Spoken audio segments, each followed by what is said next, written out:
네, 여섯 번째 전도지 내용 함께 보시겠습니다. 네, 맨 윗부분부터 보시면 이렇게 나와 있습니다. 인생에서 고난이 생기는 대다수의 이유는 예수님을 믿지 않고 하나님의 말씀에 불순종하기 때문이며 자신의 문제를 다른 사람이 해결할 수 없는 것은 그 사람도 자기 문제를 해결할 수 없기 때문입니다. 이렇게 설명을 만들어 봤습니다. 네, 첫 번째, 그래서 보시면 고난이 생기는 상당수, 대다수의 경우는 예수님을 믿지 않기 때문에 고난이 일어나게 된다는 것입니다.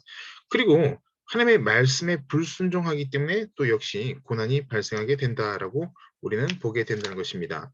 교회를 다니면서도 하나님의 말씀에 불순종하기 때문에 역시 고난이 일어나는 경우도 많이 있다는 것을 우리는 반드시 기억을 해야 한다는 것입니다. 또한 두 번째 줄 보시면은 자신의 문제를 다른 사람이 해결할 수 없는 것은 이렇게 되어 있습니다. 다른 사람이 또 자신의 문제를 해결할 수 없는 이유는 그 사람도 자기 문제를 해결할 수 없기 때문이라는 것입니다. 그래서 사람의 문제는 사람이 해결한 것은 반드시 한계가 있다. 특히 영적인 문제와 또 그 이외의 문제들도 사람이 해결할 수 있는 것은 한계가 있다. 제한적이다라는 것을 우리가 볼 수 있다는 것입니다. 그래서 우리는 수고하고 무거운 짐진 자들아 다 내게로 오라라고 말씀하신 예수님께 문제를 가지고 나가야 한다는 것입니다. 그러나 당장 급하니까 눈에 보이지 않는 예수님을 찾는 것이 중요한 것이 아니다.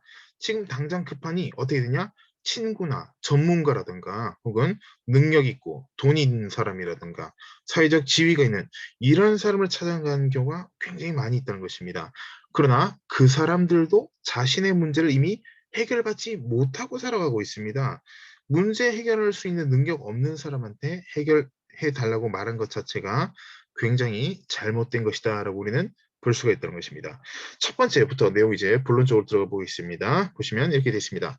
그때 그 오른편에 있는 자들에게 이르시되 내 아버지께 복받을 자들이여 나와 창세로부터 너희를 위하여 예비된 나를 상속받으라 이렇게 말씀이 나타나 있습니다. 마태복음 25장 34절 말씀인데 하나님께서는 모든 사람들을 태초부터 천국으로 갈 수 있도록 예비하셨습니다. 그럼에도 불구하고 지옥 가는 이유는 하나님께서 지옥을 보내시는 것이 아니라 사람 자신이 자신의 죄와 하나님의 말씀을 불순종하기 때문에 지옥으로 직행하게 되는 것입니다라고 내용이 나와 있습니다. 그래서 하나님께서는 모든 사람이 구원에 이르기를 원하신다는 그 말씀을 우리가 너무나도 잘 알고 있다는 것입니다. 마찬가지로 하나님께서 사람을 미워하셔서 지옥을 보내신 것이 결코 아니라는 것, 이 부분 우리가 꼭 기억해야 될 그런 부분입니다.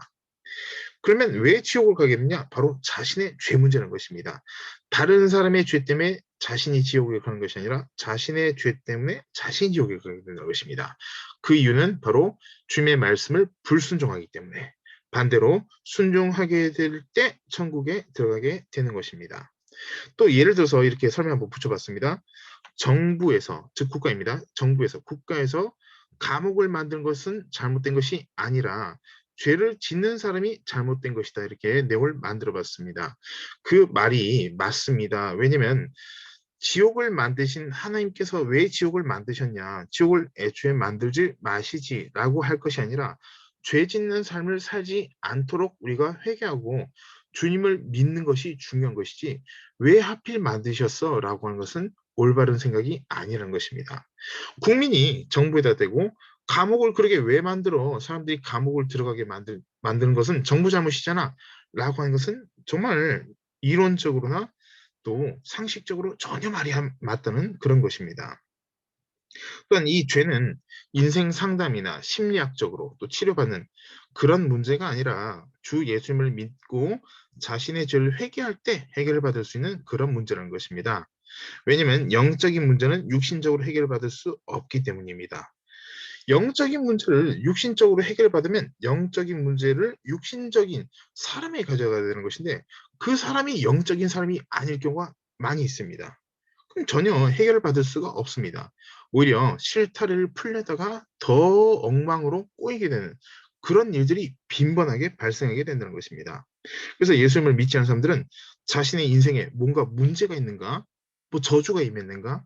뭐 때문에 내 인생이 왜 하던 일마다 안 될까? 그래서 무당집 찾아가고 점쟁이 찾아가고 사주팔자 보러 가버리고 또 타로카드 보러 가고 이런 죄악을 저지르다가 더 문제가 망가지게 된 일이 허다다는 것입니다.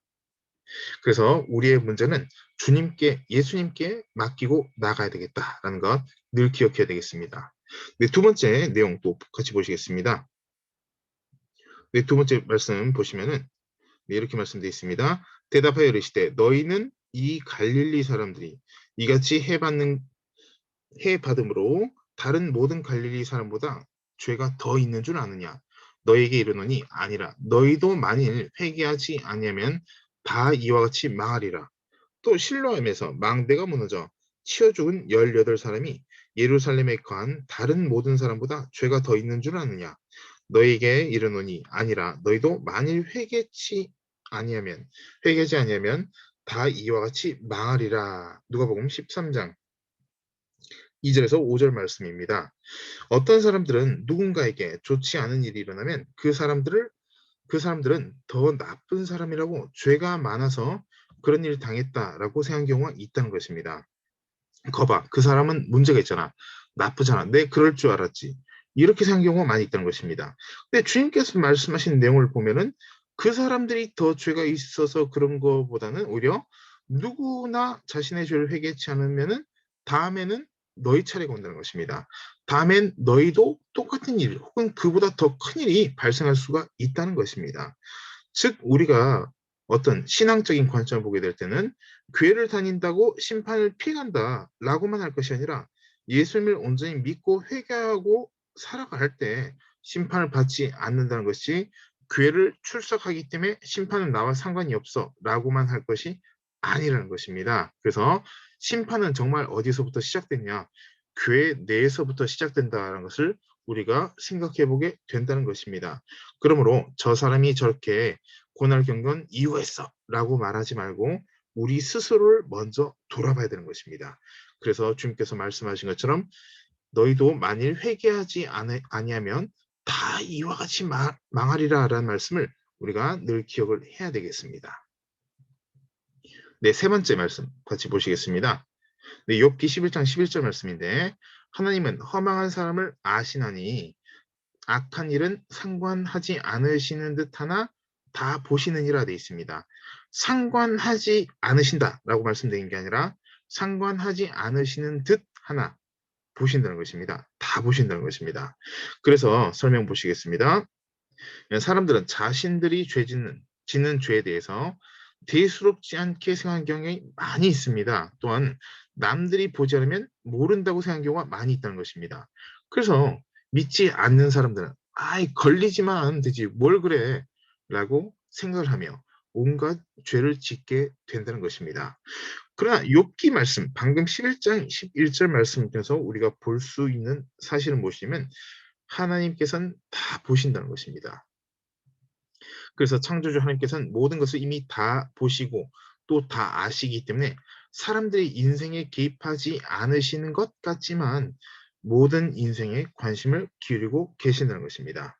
또한 당장 죄를 지어도 아무런 일이 없는 것은 아무도 몰라서 그런 것이 아니라 하나님께서 사람에게 죄를 회개하고 돌아올 수 있도록 기다리시는 것이고 회개할 수 있는 시간만큼만 그 사람은 심판받지 않고 인생을 연명하게 된다라는 것도 우리가 알아야 한다는 것입니다.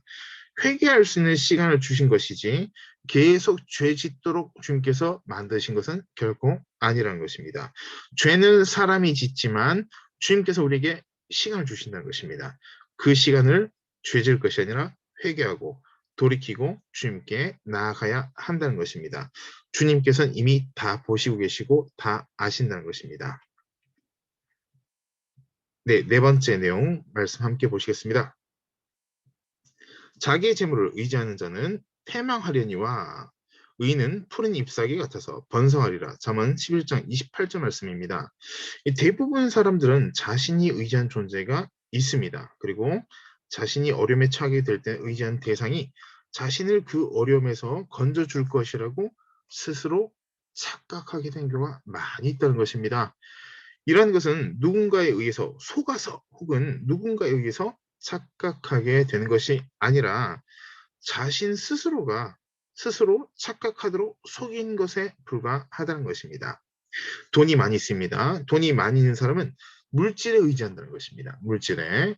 그러면 이 물질이 날 도와줄 거야 라고 생각하지만 물질로 도움을 받을 수 있는 게 있고 없는 것이 있습니다. 오히려 없는 것도 굉장히 많이 있다는 것입니다. 누가 그렇게 시킨 것이라든가 누가 그렇게 하라고 지시한 것이 아니라 스스로 속이고 있고 속고 있다는 것입니다. 또한 이 땅에 있는 모든 것들은 예수님께서 재림하신 뒤에 불에 타서 없어질 것에 불과하다는 것을 우리가 또 기억을 해야 한다는 것입니다. 그런데 이러한 것을 위해서 오늘 하루도 불철주야 우리가 바쁘고 뛰어다니고 또 그런 신기루와 같은 허상에 불과한 그런 것을 위해 살아가고 있는 것은 아닌지를 우리는 늘 돌이켜 봐야 한다는 것입니다. 이러한 불타 없어질 것에 의지할 것이 아니라 오로지 변치 않는 주 예수님만 의지하는 그런 믿음의 의인으로서 우리가 살아가야 되겠습니다. 그리고 살아있을 때뿐만 아니라 그런 삶을 살게 될 때 죽어서도 천국을 누리는 하나님의 자녀가 될 수 있다는 것을 기억을 해야 되겠습니다. 그 내용이 바로 이렇게 자기 재물을 의지하는 자는 패망하려니와 의인은 푸른 잎사귀 같아서 번성하리라는 것입니다. 의인은 누구인가? 바로 주님을 믿고 주님께 의지하는 사람이 바로 의인이라는 것입니다. 그러나 패망한 사람은 누구냐? 자신의 재물을 의지하고 명예를 의지하고 사람을 의지하고 자기 자녀를 의지하고 어떤 세상적인 것을 추구하고 의지하는 사람은 결국 결과가 정해져 있습니다. 패망이라는 것입니다. 모두가 패망하지 않고 번성하는 의인이 되시기를 바랍니다.